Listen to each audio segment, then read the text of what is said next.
来看 AI 是趋势 ，AI 晶片公司辉达伫台湾时间18到22是举办一年一届全球人工智慧技术大会。执行长黄仁勋伊是表示，业界对辉达的晶片有真大的需求。另外，黄仁勋嘛有公布，未来要和台积电抑个一寡台湾厂商合作。伫开发大会顶悬，嘛有亲像秘书电影角色的机器人出现，和黄仁勋互动。Stand right here.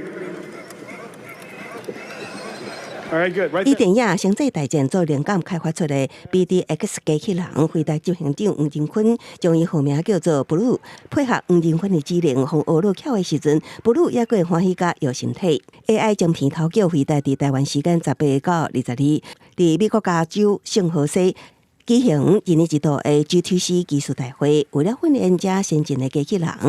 辉达也甲迪麦参 Disney Research 合作开发名叫做 Newton 的物理原理，只是一种会当真正卡模拟物理世界的技术。黄仁勋也宣布，古德恩院将开馆，古德恩院采用双系统架构，用伫金属库甲万事库，灵感来自人类认知处理的原理。这代表全球开发者拢会当免费使用这个人形机器人基础模型，来加速机器人技术的创新甲普及。